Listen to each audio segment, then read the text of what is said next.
नमस्कार दोस्तों, एक नए लेसन के साथ सभी दोस्तों का विद्याशक्ति एजुकेशन के ऑनलाइन प्लेटफॉर्म पर हार्दिक स्वागत और अभिनंदन है। दोस्तों, आज अपन एक नए लेसन की शुरुआत करने जा रहे हैं और वो लेसन है हमारे मानव में श्वसन और श्वसन तंत्र। ठीक है, तो मानव में श्वसन एवं श्वसन तंत्र है वो क्या होता है। ठीक है, श्वसन की क्रियाविधि मनुष्य में किस प्रकार से होती है, मनुष्य का जो श्वसन तंत्र है वो किस प्रकार का होता है, इन सब चीज़ों के बारे में हम विथ डायग्राम के साथ में पढ़ना स्टार्ट करेंगे आज। ठीक है, तो कुछ क्लासों में इस लेसन को अपन जल्दी से जल्दी कंप्लीट करने की कोशिश करेंगे। ठीक है, इससे पहले हम इस अध्याय में क्या क्या पढ़ेंगे, इस अध्याय की रूपरेखा क्या है या लेसन प्लानिंग क्या है, तो इसके बारे में अपन थोड़ा सा देख लेते हैं। तो सबसे पहले अपन पढ़ेंगे श्वसन की परिभाषा के बारे में, है ना। श्वसन संबंधी कौन कौन सी परिभाषाएं हैं या श्वसन की क्या परिभाषा है उसके बारे में पढ़ेंगे। इसके अलावा हम पढ़ेंगे श्वसन के प्रकारों के बारे में पढ़ेंगे। किसके बारे में पढ़ेंगे? श्वसन के प्रकार कौन कौन से होता है उसके बारे में पढ़ेंगे।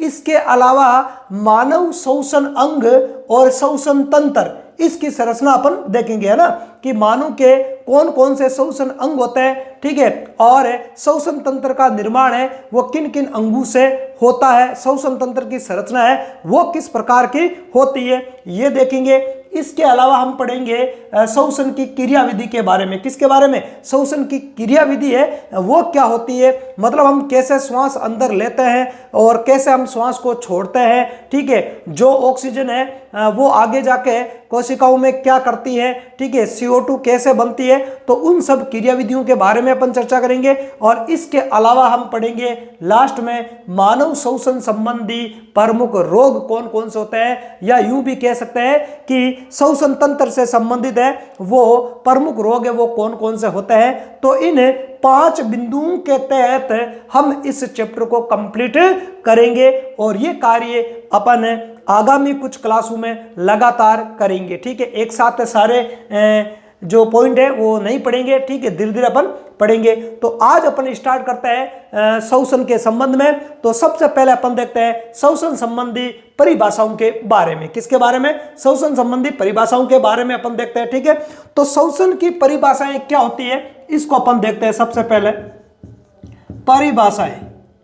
ठीक है, तो श्वसन की परिभाषाओं की यदि अपन बात करें तो मैं कुछ यहाँ पे परिभाषाएं लिख रहा हूं। जैसे एक परिभाषा की अपन बात करें, सामान्यतः हम श्वसन किसको कहते हैं? सामान्यतः श्वसन कहते हैं कि ऑक्सीजन युक्त वायु को ग्रहण करना और CO2 युक्त वायु को छोड़ना क्या कहलाएगा? श्वसन कहलाएगा। क्या कहलाएगा? श्वसन कहलाएगा। या अपन यूं भी कह सकते हैं कि कोशिकाओं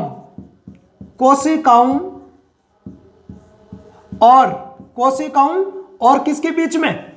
वायुमंडल के बीच में। किसके बीच में? वायुमंडल के बीच में। जो हमारा वायुमंडल होता है ना, कोशिकाओं और वायुमंडल के बीच में गैसों का जो आदान प्रदान होता है, गैसों का जो आदान प्रदान होता है उसी को अपन सामान्यतः श्वसन कहते हैं, है ना। वायुमंडल से ऑक्सीजन है वो कोशिकाओं तक पहुंचाई जाएगी। ठीक है, और कोशिकाओं में जो CO2 बनती है, कोशिकाओं में जो CO2 बनती है उस CO2 को वापस कहाँ भेजा जाएगा? CO2 को वातावरण में भेजा जाएगा। कहाँ भेजा जाएगा? वातावरण में भेजा जाएगा। तो कहने का मतलब ये हो गया कि हमारे शरीर की जो कोशिकाएं होती है और जो बाह्य वायुमंडल होता है इनके बीच में जो ये गैसों का विनिमय होता है ना, O2 और CO2 का विनिमय, गैसों का विनिमय जो एक्सचेंज होता है, आदान प्रदान होता है। ठीक है, विनिमय।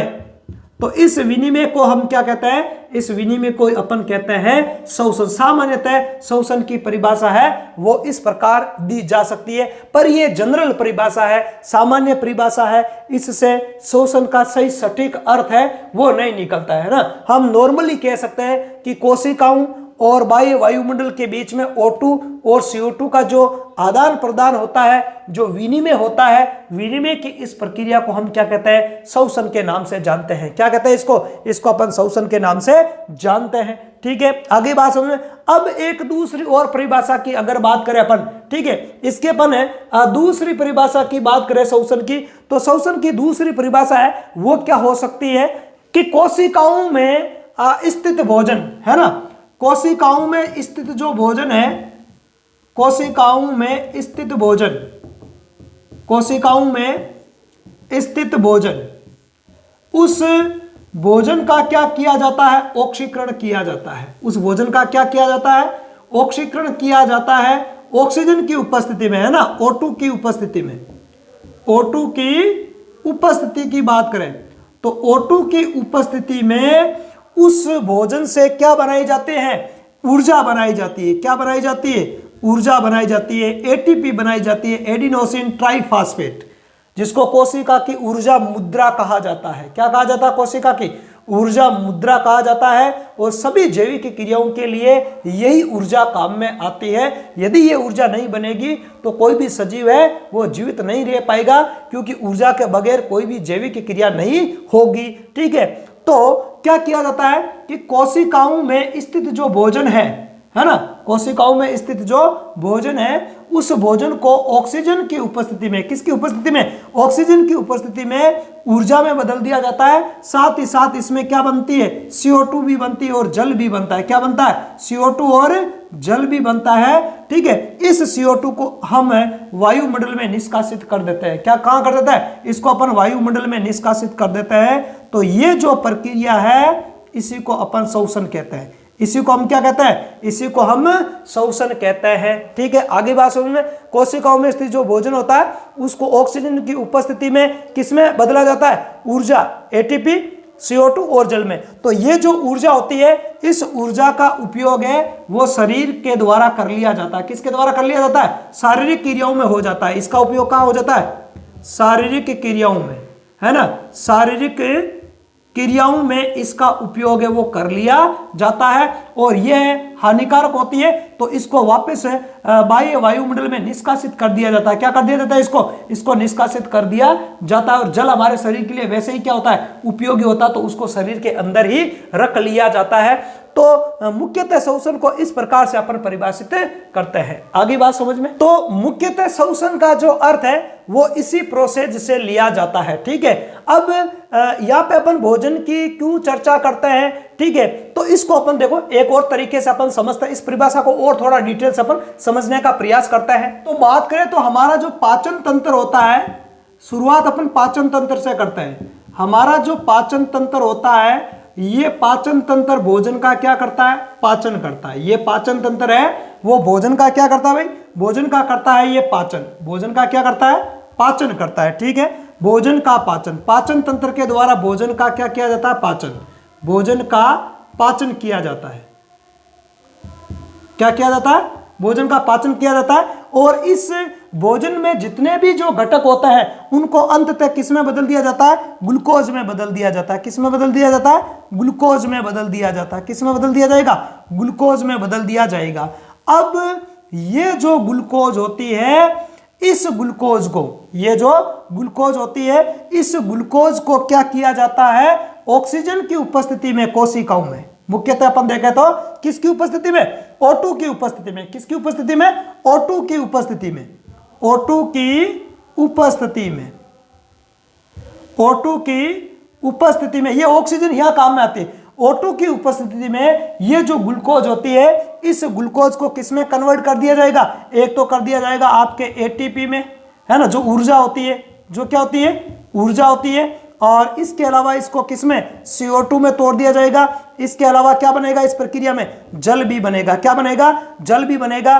तो ये जो दोनों उत्पाद होते हैं, ये दोनों उत्पाद शरीर के लिए क्या होते हैं, उपयोगी होते हैं। ये तो क्या होता है, शरीर के लिए उपयोगी होता है, इसलिए इनको रख लिया जाता है। और ये क्या होती है, ये हानिकारक होती है, इसलिए इसको बाहर उत्सर्जित कर दिया जाता है। इसका क्या कर दिया जाता है, उत्सर्जन कर दिया जाता है।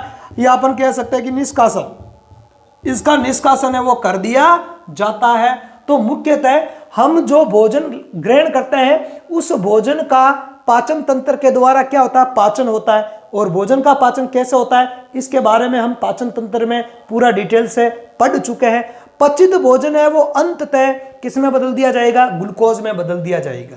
चाहे कार्बोहाइड्रेट हो, चाहे प्रोटीन हो, चाहे वसा हो, उनको अंततः ग्लूकोज में ही कन्वर्ट किया जाता है और फिर ग्लूकोज से ही ऊर्जा बनाई जाती है। अब इस ग्लूकोज को कोशिकाओं के अंदर, किसके अंदर, कोशिकाओं के अंदर ऑक्सीजन की उपस्थिति में, किसमें, ऑक्सीजन की उपस्थिति में इससे एटीपी बना ली जाती है ना, और CO2 और जल बनता है तो CO2 को बाहर निष्कासित कर दिया जाता है। तो ये होता है मुख्यतः श्वसन प्रक्रम। ये क्या होता है, यही होता है अपने मुख्यतः श्वसन प्रक्रम होता है। श्वसन की प्रक्रिया है ना, श्वसन जो प्रक्रिया है एक प्रकार की ऑक्सीकरण प्रक्रिया है ना। श्वसन क्या होता है, श्वसन एक प्रकार की ऑक्सीकरण अभिक्रिया होती है। क्या होती है, एक ऑक्सीकरण अभिक्रिया होती है। कौन सी अभिक्रिया होती है, एक प्रकार की ऑक्सीकरण अभिक्रिया है, ध्यान रखना है। क्यों, क्योंकि इसमें ग्लूकोज का क्या होता है, ऑक्सीकरण होता है। किसका, ग्लूकोज का क्या होता है, ऑक्सीजन की उपस्थिति में क्या होता है, ऑक्सीकरण होता है ना। कोई भी रासायनिक अभिक्रिया जिसमें कोई अभिकारक या यौगिक है वो ऑक्सीजन से क्रिया करता है तो उसको अपन ऑक्सीकरण अभिक्रिया कहते हैं। यहाँ पर ग्लूकोज ऑक्सीजन की उपस्थिति में क्रिया करके ये उत्पाद बनाता है, ये उत्पाद बनाता है, इसलिए ये एक क्या हो गई, ऑक्सीकरण अभिक्रिया हो गई। क्या हो गई, ऑक्सीकरण अभिक्रिया हो गई। तो एक तो श्वसन के बारे में अपने को ये ध्यान में रखना है कि श्वसन जो है एक ऑक्सीकरण अभिक्रिया है, मतलब ये इसकी विशेषता हो गई। क्या हो गई, श्वसन की विशेषता हो गई। क्या हो गई, इसकी विशेषता हो गई। आगे बात समझ में। इसके अलावा अपने को ध्यान में रखना है कि जो श्वसन की जो प्रक्रिया होती है वो एक ऊष्माक्षेपी अभिक्रिया भी होती है। क्या होती है, श्वसन एक ऊष्माक्षेपी अभिक्रिया भी होती है। कैसे अभिक्रिया, ऊष्माक्षेपी अभिक्रिया भी होती है, क्योंकि श्वसन में किसका निर्माण होता है, श्वसन में किसका निर्माण होता है भाई, ऊष्मा का उत्पादन होता है। किसका उत्पादन होता है, ऊष्मा का उत्पादन होता है। ये एटीपी बनती है। इस एटीपी के बनने के कारण श्वसन को क्या कहा जाता है, ऊष्माक्षेपी अभिक्रिया भी कहते हैं। और ग्लूकोज का ऑक्सीकरण होता है इसमें ऑक्सीजन की उपस्थिति में, इसलिए इसको ऑक्सीकरण अभिक्रिया के नाम से भी जाना जाता है। आगे बात समझ में। अब अपन देखें श्वसन के प्रकारों के बारे में। किसके बारे में, श्वसन के प्रकारों के बारे में अपन देखते हैं। तो श्वसन के प्रकार अपन देखते हैं। श्वसन के प्रकार, ठीक है, श्वसन के प्रकार।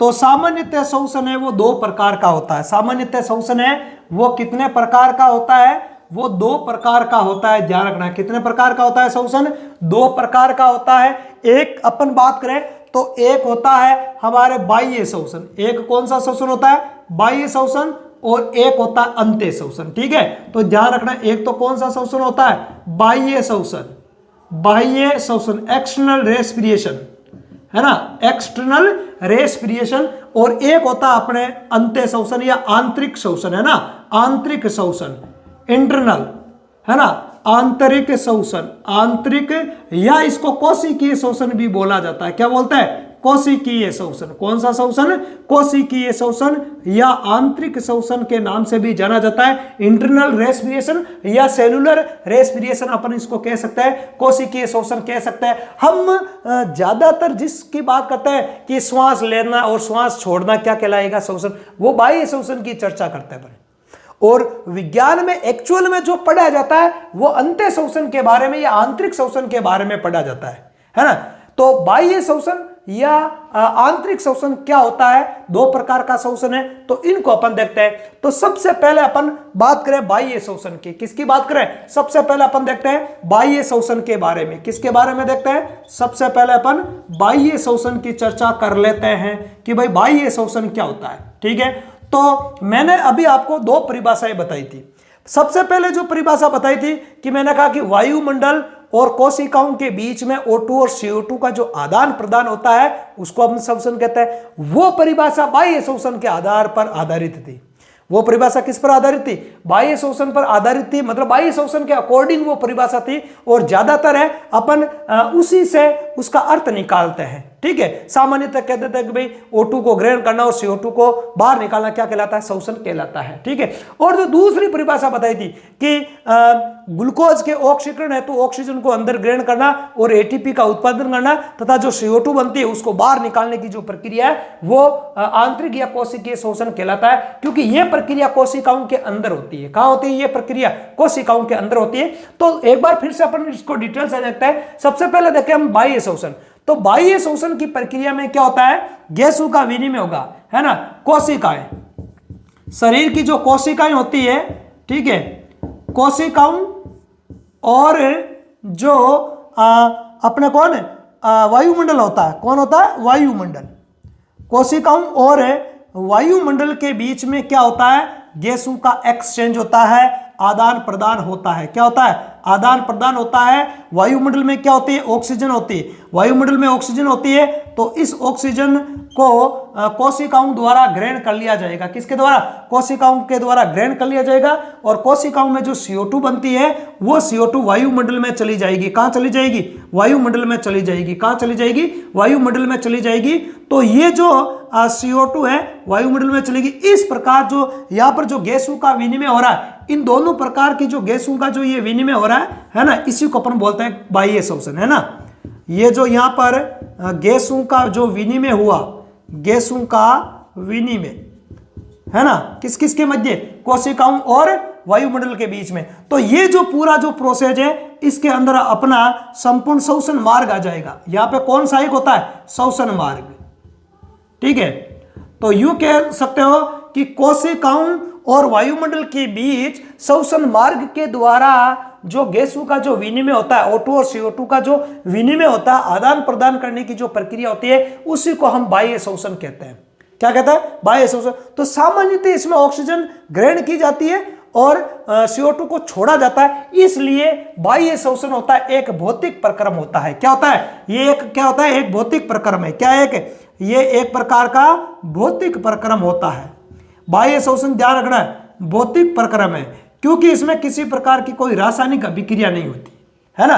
जो रासायनिक अभिक्रिया होती है वो आंतरिक शोषण में होती है, कोशिकीय शोषण में होती है। तो इसमें किसी प्रकार की कोई रासायनिक प्रक्रिया नहीं होती है, बल्कि एक ये भौतिक प्रक्रम है। सामान्यतः भौतिक रूप से गैसों का क्या होता है, एक्सचेंज होता है। क्या होता है, एक्सचेंज होता है। इसी को अपन सामान्यतः कहते हैं सांस लेना या स्वातन बोलते हैं। इसी को हम क्या कहते हैं, इसी को हम क्या बोलते हैं, सांस लेना या स्वातन बोलते हैं।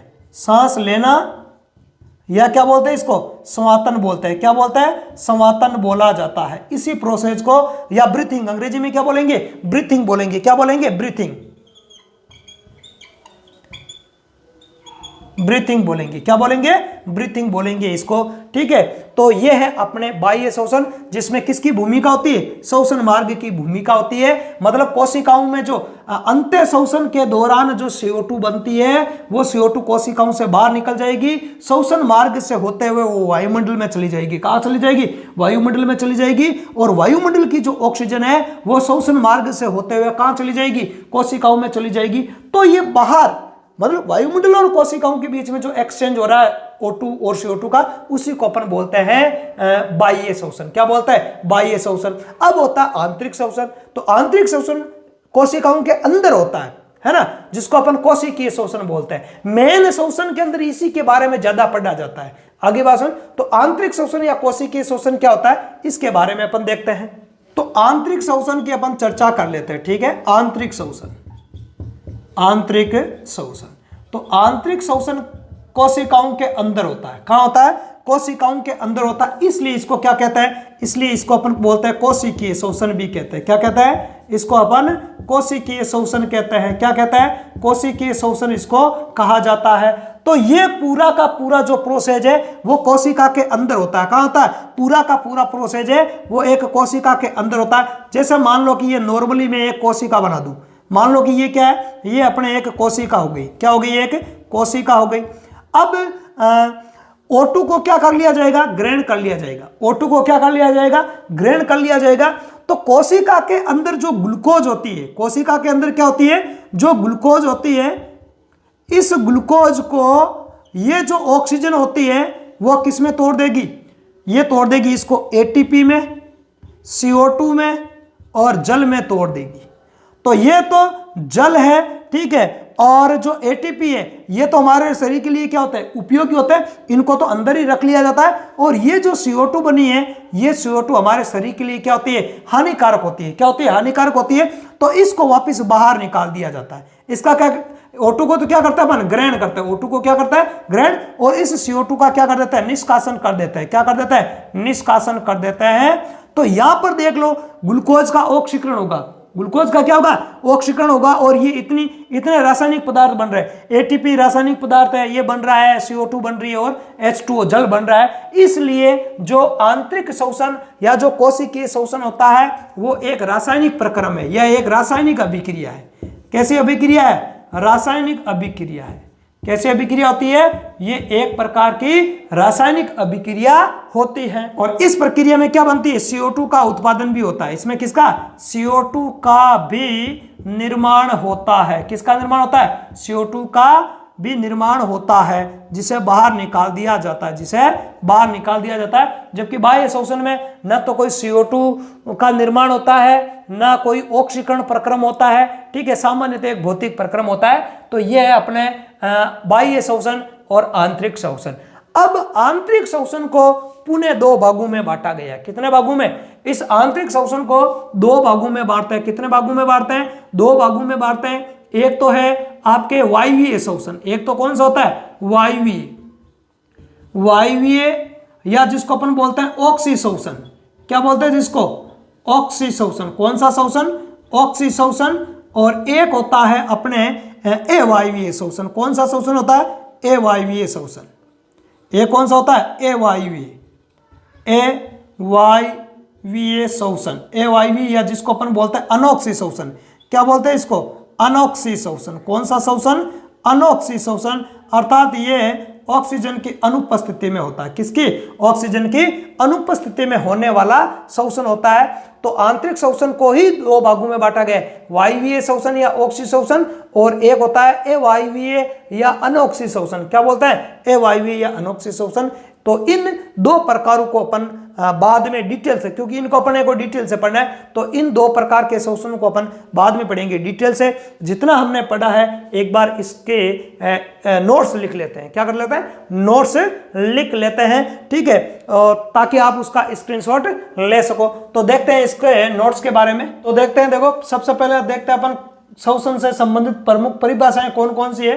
तो दो यहाँ पर परिभाषाएं मैंने लिखी है। कौन कौन सी परिभाषाएं देखते हैं, देखो सबसे पहले है कोशिकाओं एवं वायुमंडल के मध्य O2 एवं CO2 के विनिमय, है ना, दोनों गैसों के विनिमय की प्रक्रिया को सामान्यतः शोषण कहते हैं। सामान्यतः क्या कहते हैं, शोषण कहते हैं। इसके अलावा दूसरी परिभाषा है कोशिकाओं में स्थित भोजन, मतलब ग्लूकोज, भोजन का पाचन होता है, पाचन के पश्चात अंततः उसको किस में बदला जाएगा, ग्लूकोज में बदला जाएगा। किस में बदला जाएगा, ग्लूकोज में। अब ये जो ग्लूकोज होता है जो कोशिकाओं के अंदर स्थित होता है, इस ग्लूकोज के ऑक्सीकरण द्वारा एटीपी उत्पादन, है ना, ऊर्जा का उत्पादन, है ना, एटीपी या ऊर्जा उत्पादन के लिए O2 को, O2 का मतलब ऑक्सीजन, O2 का मतलब ऑक्सीजन, O2 को ग्रहण करना एवं इस प्रक्रिया में निर्मित, क्या बनती है इस प्रक्रिया में, CO2।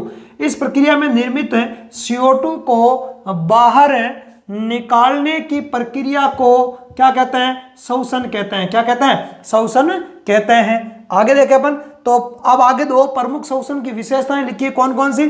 शोषण सामान्यतः एक ऑक्सीकरण अभिक्रिया है, क्योंकि इसमें भोजन का मतलब ग्लूकोज, भोजन का मतलब ग्लूकोज का ऑक्सीकरण होता है। भोजन का क्या होता है, ऑक्सीकरण होता है, इसलिए इसको ऑक्सीकरण अभिक्रिया भी कहते हैं। आगे देखें अपन, शोषण एक है ऊष्माक्षेपी अभिक्रिया है। कैसी अभिक्रिया है, ऊष्माक्षेपी अभिक्रिया। क्यों है, क्योंकि इसमें ऊर्जा का मतलब एटीपी, ऊर्जा का मतलब एटीपी, एडिनोसिन ट्राइफॉस्फेट। इसका नाम क्या था, पूरा नाम, इसका पूरा नाम होता है एडिनोसिन ट्राइफॉस्फेट, एडिनोसिन ट्राइफॉस्फेट।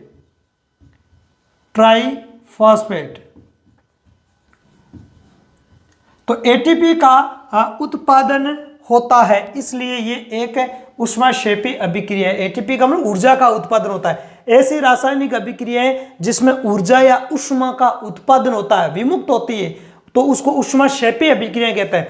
और ऐसी रासायनिक अभिक्रिया जिसमें ऊर्जा का या ऊष्मा का क्या होता है, अवशोषण होता है, उनको अपन ऊष्माशोषी अभिक्रियाएं बोलते हैं। क्या बोलते हैं, ऊष्माशोषी अभिक्रियाएं कहते हैं। तो शोषण एक ऊष्माक्षेपी अभिक्रिया होती है। आगे देखें अपन शोषण के प्रकार, ठीक है। तो शोषण के कितने प्रकार होते हैं, दो प्रकार होते हैं। कितने प्रकार होते हैं, दो प्रकार होते हैं। एक तो होता है आपके बाह्य शोषण, एक तो होता है बाह्य शोषण, और एक होता है आंतरिक या जिसको कहते हैं कोशिकीय शोषण। कौन सा, आंतरिक या कोशिकीय शोषण। आगे देखते हैं। तो शोषण के प्रकार हो गए अपने दो, एक तो बाह्य शोषण और एक आंतरिक या कोशिकीय शोषण। सबसे पहले देखते हैं बाह्य शोषण। तो बाह्य शोषण क्या होता है, कोशिकाओं एवं वायुमंडल के मध्य O2 एवं CO2 के विनिमय की प्रक्रिया ना, के विनिमय की प्रक्रिया को बाह्य शोषण कहते हैं। मतलब वायुमंडल और कोशिकाओं के बीच में जो गैसों का जो विनिमय होता है उसको अपन बाह्य शोषण कहते हैं। क्या बोलते हैं उसको बाह्य शोषण कहते हैं। आगे देखो, इसे सामान्यतः सांस लेना, क्या कहते हैं इसको, श्वास लेना या ब्रीथिंग, या इसको संवातन भी कहा जाता है। क्या बोलते हैं, संवातन भी कहा जाता है, ठीक है। यह एक भौतिक प्रक्रिया है। क्या है, एक भौतिक प्रक्रिया होती है, ठीक है। दूसरा अपन देखते हैं आंतरिक या कोशिकीय शोषण। तो आंतरिक या कोशिकीय शोषण क्या है, कोशिकाओं में यह प्रक्रिया कहां होती है, कोशिकाओं के अंदर होती है। ध्यान रखना, ये कोशिकाओं के अंदर होती है। ये कोशिकाओं और वायुमंडल के बीच गैसों के विनिमय की प्रक्रिया होती है बाह्य शोषण।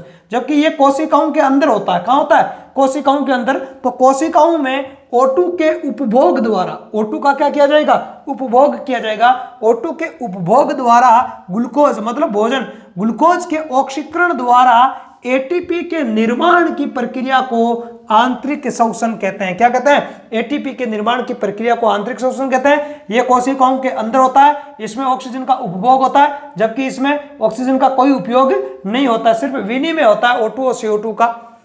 यह या इस प्रक्रिया में CO2 का भी निर्माण होता है। किसका निर्माण होता है, इस प्रक्रिया में CO2 का भी निर्माण होता है।